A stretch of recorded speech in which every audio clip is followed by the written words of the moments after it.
Let us see last problem in the CPU scheduling. See, this is how we are going to expect the questions in exam. Consider the following set of processes with the length of the next CPU burst given in milliseconds.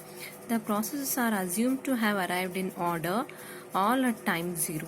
Okay, so he has given in the paper all the process arrived at time 0, so that's why I have taken time 0. Okay, first question what he asked: draw 4 Gantt chart that illustrate the execution of these processes using the following scheduling algorithms. See, you can just see in the same data he has to solve FCFS, SJF, non-preemptive priority and round robin. Okay, and this is the same pattern. It's going to be asked in the exams also. Till now we have studied only one single algorithms. Okay, so it is not the case. This is how we are going to expect in the exam. One data will be there, so priority related data will be there for priority scheduling. Burst time will be there, arrival time will be there. According to that you need to apply the different algorithms. So for example, FCFS requires, that is first in first come basis, so you can use that data. Burst time requires, that is SJF requires the burst time, so you can use that data. Okay, priority requires the order of priority, you can use that data. And round robin requires time quantum, it is given in a question. So you need to take the data which is required to solve the particular algorithm. Okay, so, and second question, calculate the average waiting time and turnaround time of all 4 algorithms. Okay, so let us start doing the FCFS. So FCFS schedule madodike. So what you need to do, all the process arrived at the time interval 0. So then you need to consider the table order. So process P1 is there in the table as a first process. Okay, and he is having the burst time of 10 milliseconds. And next order is P2 process with the 1 as a burst time, so it will be 11.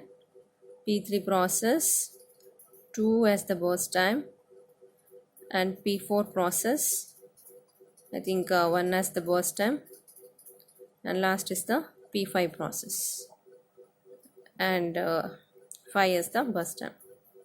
That completes FCFS Gantt chart, and remaining all same. Completion time of the process P1, P2, P3, P4, P5, write it and calculate using formula, TAT and the waiting time. Okay, I have written here. You can calculate this part. Okay, then coming to the SGF, as the SGF also. Okay, so let us see how to solve the SJF. For the SJF, you need to use the same data, but you need to consider what? You need to consider the arrival time plus the shortest time remaining first. So this is the question given, right? So I turned the page, that's why I written the same question here also.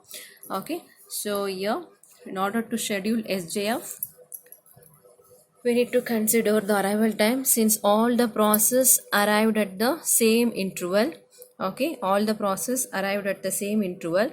I need to choose which process is having the least burst time. Looking at the question part, so least burst time, you have got two process P2 and process P4, both process having the same burst time. So when you have the same priority or same burst time, so you need to use the FCFS to break up the time. So you are going to use P2 to schedule first, then you can choose P4. Since both are having the least burst time, the P2 is having the first place in the table, so that is why I am going to use P2. Okay, so schedule accordingly now. So first will be the P2 process. Okay, 1 millisecond. Then in the queue it was P4, next least time will be updated to 2, and the next P3 is having the least burst time with the burst time of 2, and next is a P5, okay, with the burst time of 5, and the last is the P1 with the burst time of 10. Okay, so data is in the previous backside page. Okay, you can refer it and you can do it in your rough book.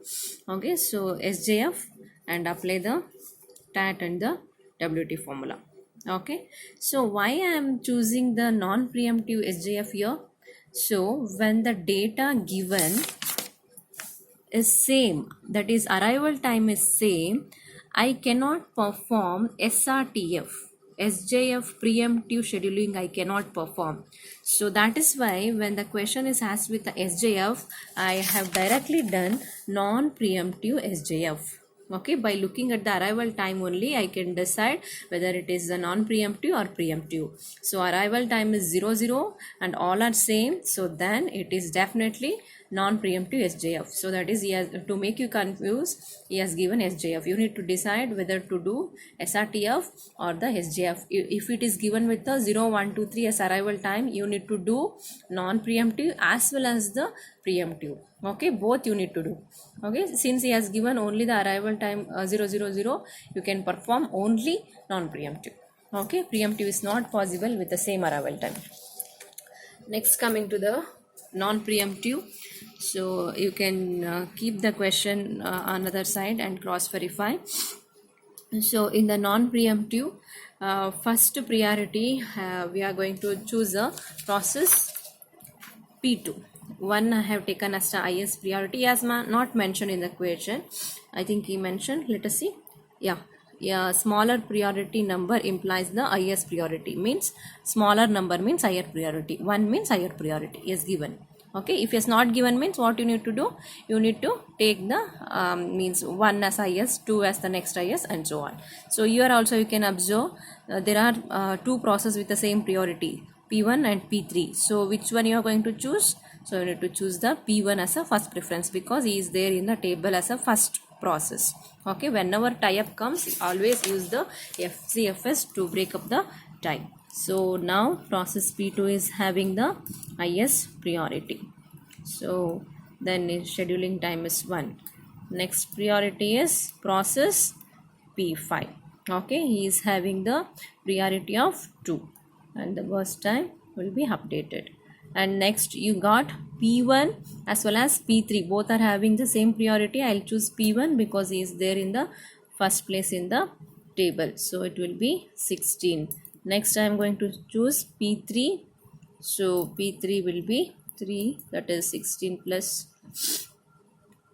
2, it will be 18, and the last is a P4, it will be 19 now. Okay, so it is also non-preemptive. Why? Because arrival time is 000. Whenever arrival time is 0, all the processes arrival time is 0, then you can perform only non-preemptive SJF, non-preemptive priority.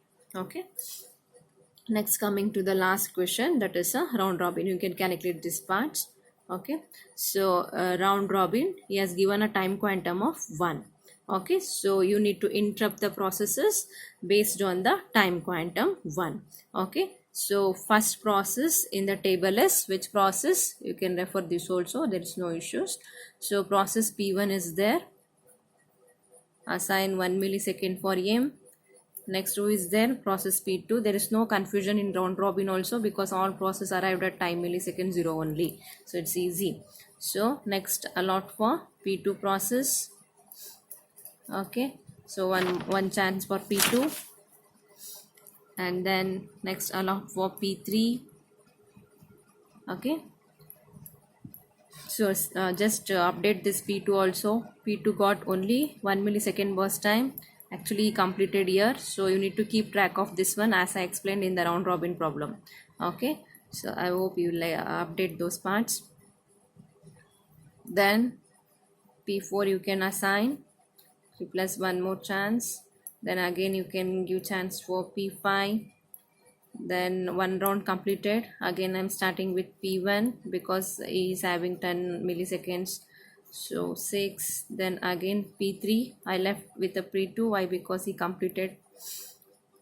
Then again I'm choosing P5 because these people need one more chances. Okay, then one more chance for P1. Okay, P3 completed. You can just cross verify. One time he got chance here, another time he got chance here. 2 millisecond was the burst time, so he completed. Okay, next P5 again got the chance.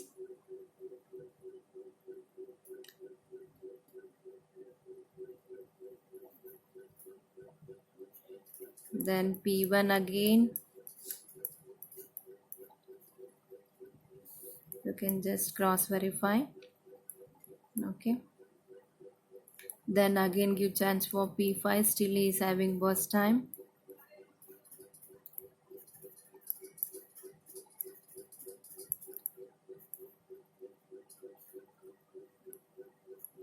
And the last chance is given to P1. Why? Because is only the process after P5 has completed. Total 5 units are directly assigned. Okay, so you can just cross verify this round robin, same logic that I had done in a round robin algorithm. So you can apply. So you are going to get 5.6 and 9.2. Okay, so actually this is how you can expect for the exam. Same data can be asked for all the remaining algorithms. Okay.